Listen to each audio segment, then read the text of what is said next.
जय सिया राम दोस्तों, कहिए कैसे हैं आप। बालाजी की कृपा से मैं भी बहुत बढ़िया हूँ। उम्मीद करती हूँ आप भी बढ़िया होंगे। तो आज की रेसिपी है रक्षाबंधन स्पेशल काला जामुन। तो शुरू करेंगे इसकी रेसिपी बगैर देर करे हुए। तो आज का काला जामुन हम बनाने वाले हैं पनीर से और पोहे से। तो यहाँ पे मैंने 200 ग्राम के करीब पनीर ले लिया है। ये खुला हुआ पनीर जो बाज़ार में मिलता है, ये वही पनीर है। आप कोई सा भी पनीर ले सकते हैं, पैकेट वाला भी ले सकते हैं। पैकेट वाला ड्राई होता है तो वो भी ले सकते हैं आप। ये हल्का सा गीला होता है। तो इसके लिए हमने ले लिया है थोड़ा पोहा। पोहा यहाँ पे ले लिया है मैंने 1 कटोरी। मैंने नापा नहीं, अंदाजे से लिया है, आप नाप सकते हैं। अगर आप नाप के लेना चाहते हैं तो आप कटोरी से 1 कटोरी पोहा ले लें। इसे मैं 5 से 7 बार धो दूँगी अच्छी तरीके से। पोहा धोकर मैंने 10 मिनट के लिए ढक के रख दिया था। जब ढक्कन हटाया तो इस तरीके से सारा पानी इसने सोख लिया है। जब आप ध्यान रखें कि आपको पानी में भिगो के नहीं रखना है, सिर्फ धो के ऐसे ही ढक के रख दे, तो जो पानी जो थोड़ा सा मॉइस्चर रह जाता है वो अपने आप सोख लेगा और पोहा भी बढ़िया तरीके से फूल जाएगा। तो अब मैं यहाँ पे एक थाली ले लेती हूँ, या आप परात भी ले सकते हैं। यहाँ पे मेरी बहुत बड़ी सी थाली है तो मैंने वो ली है और उसमें पोहा डाल दिया है। उसके बाद डाल दिया है ये पनीर लिया था जो मैंने 200 ग्राम के करीब। तो ये थोड़ा पानी से वो है, मतलब ये ताज़ा पनीर है तो ये हल्का सा गीला गीला होता है। अगर मार्केट वाला लेंगे आप तो वो गीला नहीं होगा। तो वो जो मार्केट वाला पनीर होंगे उसको आप ना कद्दूकस कर लीजिएगा तो ज़्यादा आसानी होगी। तो मैंने यहाँ पे मैदा भी लिया कि अगर मुझे कहीं गीला लगेगा तो मैं डाल लूँगी, पर अभी मुझे नहीं लगा तो मैंने नहीं डाला है। तो ये पोहा को और पनीर को हमें 10 मिनट से 12 मिनट कम से कम अच्छी तरीके से मसाला है डोश की तरह, जैसे हम आटा गूंदते हैं इस तरीके से इसको थोड़ा जोर लगा के मसले अच्छे से, कि कहीं भी पोहा की वो दाने ना रह जाए या गुठलियाँ ना दिखाई दे। और जब खाएं हम तो हमें पता ही ना चले, किसी को पता ही ना चले कि ये पोहे से हमने काला जामुन बनाए हैं। अच्छा क्या है ना कि यहाँ पे हम पोहे की जगह खोया लोग डालते हैं तो वो थोड़ा महंगा हो जाता है, सब लोग नहीं बना पाते, इसीलिए मैंने पोहा में बनाया है ये। और बिल्कुल भी पोहे का टेस्ट नहीं आएगा। अगर आप टेंशन ना लें कि ये पोहे का टेस्ट आएगा, पोहे से बनाया, बिल्कुल भी नहीं आएगा। आप ट्राई करके ज़रूर देखें। तो मुझे यहाँ पे 5 से 7 मिनट हो गए हैं मलते हुए। अब मैं थोड़ी देर और मलूँगी इसे अच्छी तरीके से। तो मैंने सारे डो को एक साइड कर लिया है थाली में। अब अपनी हथेली से जोर लगाते हुए दबा दबा के कुछ इस तरीके से 5 से 7 मिनट इसी तरीके से मलते रहूँगी जब तक ये चिकना ना हो जाए। देख सकते हैं आप इस तरीके से सारा इसी तरीके से थाली को घुमा घुमा के कर रही हूँ। अगर आप परात में कर रहे हैं तो भी घुमा घुमा के कर सकते हैं, या फिर आप सेल्फ पे भी कर सकते हैं, बड़ी आसानी से हो जाता है, सेल्फ पे भी है। अब इस 5 से 7 मिनट मुझे हो गए हैं मलते हुए। तो देखिए इस तरीके से हो गया है, बिल्कुल जैसे खोए का डो बनता है वैसे ही बन के तैयार है। और इसने घी भी छोड़ना शुरू कर दिया है, क्योंकि हमने इसमें पनीर डाला था तो उसने घी छोड़ दिया है। इतना मैंने इसे मल लिया है। कम से कम मुझे 12 मिनट लगे हैं यहाँ पे मलने में।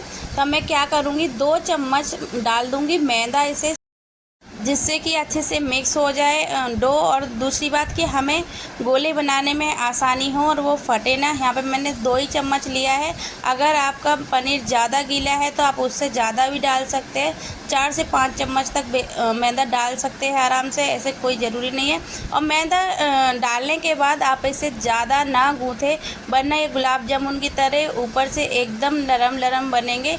इसीलिए मैदा को डालते ही बस आटे की तरह हल्का सा गूँथ लें कि ये मिक्स हो जाए। अगर आपके पास मैदा नहीं है तो आप 2 चम्मच सूजी भी ले सकते हैं, लेकिन उसके बाद जब सूजी डालोगे तो इसे 5 मिनट रेस्ट करने के लिए रख देना डो के लिए। तो ये मेरा डो हो गया है तैयार। तो मैं इसके अब एक रोल सा बना लूँगी, क्योंकि मुझे लोइयाँ काटनी हैं यहाँ पे। तो मैंने रोल सा बना के साइड में रख लिया। अब इसमें से क्या करूँगी, एक रोटी की लोई की बराबर इतना सा बहुत ज़रा सा ले लूँगी एक पेड़ा, और इसमें मिला लूँगी बहुत ज़रा सा कलर। तो इस लोई में जो हमने पेड़ा लिया है इसमें मैं इस तरीके से उंगली से निशान बना दूंगी हल्का सा, और इसके सेंटर में ही 1/4 चम्मच डाल दूंगी येलो कलर। आप नापेंगे तो मैंने अंदाजे से लिया है, पर आप नाप के ले, क्योंकि ज़्यादा हो जाता है तो अच्छा नहीं लगता गुलाब जामुन, अंदर से अच्छा कलर नहीं आता। और उसके बाद अच्छे से इसे मिक्स कर लीजिए। देखिए कितना सुंदर कलर आ गया है इसका। तो ये मैंने अच्छे से मिक्स कर लिया है। अब इसे साइड में रख के और इसका एक रोल बना लूँगी। उसके बाद बहुत ज़रा से, मतलब जैसे राजमा या काला वो सफ़ेद चना होता है उसके बराबर ये लोइयाँ ले लूँगी और गोल गोल इसे बना के तैयार कर लूँगी। तो मैंने मैंने सारी लोइयों को गोल गोल बना के तैयार कर लिए है, बॉल्स बना लिए हैं। यहाँ पे ये देखिए सारी बॉल्स बन के तैयार है। अब आप अपने मन चाहे शेप दे सकते हैं काले जामुन को। अगर आप बहुत बड़ा खाते हैं तो इससे डबल आटा भी ले सकते हैं। मैंने ये मीडियम साइज़ के बनाए हैं तो मैं इतना ही ले रही हूँ। तो इसको अच्छे से बॉल बनानी है हमें। लोई को जो लिया था उसे अच्छे से बॉल बना के और हथेली पे रख के हल्का सा पुश कर दें उंगली से। उसके बाद इसके अंदर ये स्टफ कर दें और स्टफ करने के बाद जैसे हम पूड़ी या रोटी के लिए रोल करते हैं, पेड़े को बॉल बनाते हैं, वैसे ही हमें करते जाना है। तो ये आराम से चिकना होते जाएगा। हल्के हाथ से करना है गोल गोल घुमा के।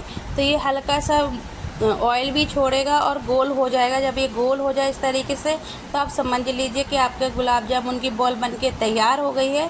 और यहाँ पे मैंने एक आपको फीका लगा के दिखाया था। अब मैं उसी तरीके से आपको एक बॉल और उसमें मैं मीठा स्टफ़ करके दिखाऊंगी। आप यहाँ पे काजू या बादाम किशमिश भी स्टफ़ कर सकते हैं। मैंने ये सब नहीं किया है।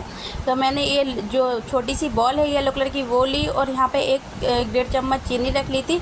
उसमें हल्का सा इस तरीके से मैंने उसको पुश करके रोल किया जिससे कि सारी चीनी इस बॉल में चिपक जाए येलो वाली में। उसके बाद ये छोटी वाली बॉल जो बड़ा वाला बॉल है हमारा उसके अंदर रख के हल्का सा इस तरीके से अंगूठे से पुश करके दबा दिया। और जैसे कि हम पराठा बनाते हैं आलू का, उसके अंदर उसको लोई के अंदर भर देते हैं, स्टफ़ कर देते हैं, उसी तरीके से स्टफ़ कर दिया है बढ़िया तरीके से। और फिर सेम उसी प्रोसेस से मैंने हल्का हल्का घुमा के इसे जब तक घुमाया जब तक ये चिकना नहीं हो गया और कुछ इस तरीके से गोल नहीं हो गया। ये देखिए कितना गोल हो गया है। अब ये स्टफ़ हो चुका है। तो अंदर से जब आप तलने के बाद गुलाब जामुन बन जाएंगे, जब आप देखेंगे तो ये अंदर से काटेंगे तो अंदर से ना चाशनी की तरह रस निकलेगा और अंदर से बिल्कुल मीठा हो जाएगा। तो मैं इसी तरीके से एक और भर लेती हूँ। मैंने कुछ इस तरीके से फीके बनाए हैं और कुछ मीठे बनाए हैं क्योंकि त्यौहार पे हर मेहमान आते हैं। कोई लोग बहुत ज़्यादा मीठा नहीं पसंद करते, इसीलिए मैंने अंदर से कुछ फीके बनाए। पर वो काटने के बाद बीच में से देखने में सुंदर लगे, इसीलिए सारी लोइयों में मैंने ये जो येलो वाली लोइयाँ हैं वो भर ली हैं। तो चलिए सारे बॉयल हम इसी तरीके से तैयार कर लेंगे। अगर आपकी बॉल कहीं से फट जाए तो आप इस तरीके से आराम से हाथ से दबा के फिर दोबारा से रोल कर लेंगे तो वो ठीक हो जाएंगी। तो यहाँ पे मैं रख दूँगी तेल गरम करने के लिए। रिफ़ाइंड लिया है मैंने और एक बॉल मैंने डाल दी है चेक करने के लिए, तो वो हो गया था गरम तेल। तो अब यहाँ पे मैंने काफ़ी बॉल्स बना के रख ली है। काफ़ी मैं तलते भी जा रही हूँ और काफ़ी बनाते भी जा रही हूँ साथ साथ, जिससे टाइम वेस्ट ना हो। तो मैं 4-5 बना के पहले निकाल चुकी हूँ। अब ये दूसरी वाली आपको डाल के दिखाती हूँ। तो ये हाई फ्लेम पे डाली थी पहले मैंने, फिर उसके बाद मीडियम गैस कर दिया था। तो मैंने यहाँ पे कम से कम 10-12 बॉल एक साथ डाल दिए। रिफ़ाइंड थोड़ा ज़्यादा लिया था और उसके बाद रिफ़ाइंड ज़्यादा तेज़ गरम था तो मैंने यहाँ पे हैंडल पकड़ा दोनों साइड से कढ़ाई का, इस साइड से भी, और हल्का से इस तरीके से देख सकते हैं आप वीडियो में ऐसे टैप टैप करके कढ़ाई को गोल गोल घुमा दिया इस तरीके से जिससे कि ऊपर नीचे सब जगह तेल अच्छे से हो जाए और कहीं काला या कहीं ज़्यादा ब्राउन या फिर कहीं ज़्यादा काला ना हो जाए। इसलिए आप अगर नए बना रहे हो, पहली बार बना रहे हो, आपको डर लगता है कढ़ाई घुमाने में, तो आप इस तरीके से कलछी से भी ऑयल ऊपर से डाल सकते हैं जिस तरीके से मैं डाल रही हूँ इसमें देख सकते हैं आप। और ये प्रोसेस आप करते रहिए कम से कम 2 से ढाई मिनट तक, क्योंकि बहुत जल्दी इसमें पनीर है तो ये नीचे से चिपकना शुरू हो जाता है। तो चलिए यहाँ पे शुरू कर लेते हैं हम चाशनी की तैयारी। तो चाशनी मैंने वीडियो नहीं बनाई है। चाशनी के लिए सिंपल 500 ग्राम मैंने चीनी ली है और 400 ग्राम पानी लिया है। उसे हाई फ्लेम पर चीनी और इलायची और पानी को उबाल लिया है। तो इस तरीके से चाशनी बन जाएगी। आपको चाशनी की रेसिपी चाहिए तो प्लीज़ मुझे बताइए कमेंट करके, मैं आपको डाल दूँगी। वीडियो बहुत लंबी हो जाती है इसीलिए मैंने चाशनी की पूरी रेसिपी नहीं दिखाई है आपको। तो इस तरीके से जब आपके 2 से ढाई मिनट तक हो जाए कलछी से तेल डालते समय, तो ये कुछ इस तरीके से कलर हो जाएगा। तो आप कलछी से इसे ऐसे भी घुमा सकते हैं, अब टूटने का कोई डर नहीं है। तो आप कैसे मर्जी घुमाएं इसे, पर इसे घुमा घुमा के सेकें जिससे कि जो हमारे काले जामुन है चारों तरफ से अच्छे तरीके से बढ़िया तरीके से सेके, कहीं से ज़्यादा ब्राउन या कहीं से ज़्यादा काले ना हो जाए। तो चलिए 2.5 मिनट तो मुझे सेकते हुए हो गए थे, तो अब मैं 2.5 मिनट और सेक लूँगी इस तरीके से घुमा घुमा के। प्यार होता है दीवाना सनम, तुझे देखा तो ये जाना सनम, प्यार होता है दीवाना सनम, अब यहाँ से का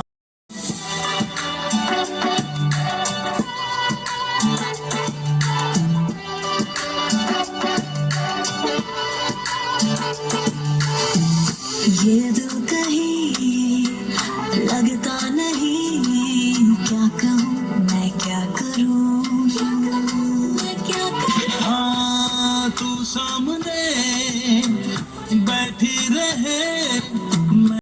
तक हमारे जामुन हो रहे तो मैं चाशनी चेक कर लेती हूँ। देखिए 5 से 6 मिनट हो गए तो एक तार की बनके तैयार हो गई है।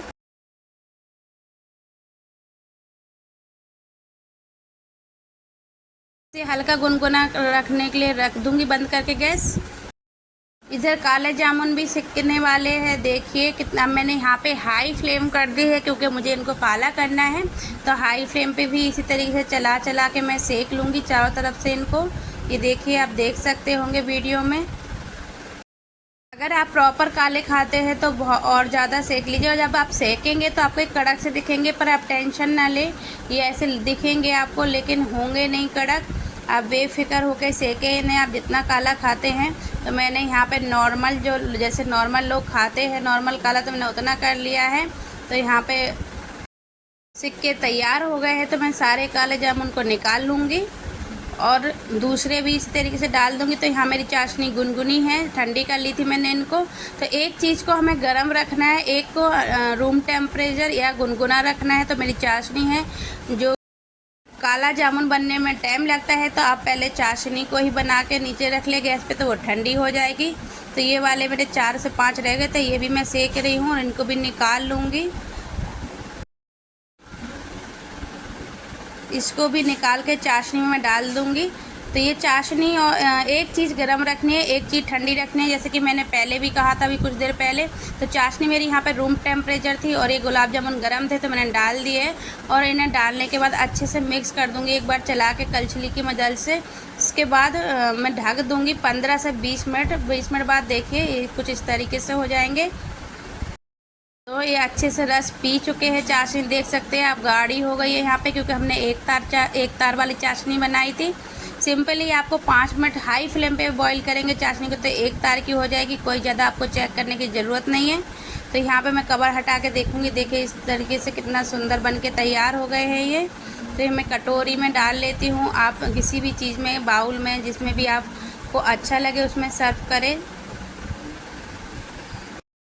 लोग जामुन को काट के दिखाते हैं, मैं आपको तोड़ के दिखाती हूँ। देखिए कितना अच्छा सा दानेदार और अंदर से रसीला बनके तैयार हुआ है ये। तो आप भी ज़रूर बना के ट्राई करें। और अगर मेरी वीडियो आपको अच्छी लगे तो प्लीज़ लाइक शेयर सब्सक्राइब ज़रूर करें। थैंक यू सो मच दोस्तों, आप सभी को मेरी वीडियो देखने के लिए। हैप्पी रक्षाबंधन आप सभी को मेरी तरफ से।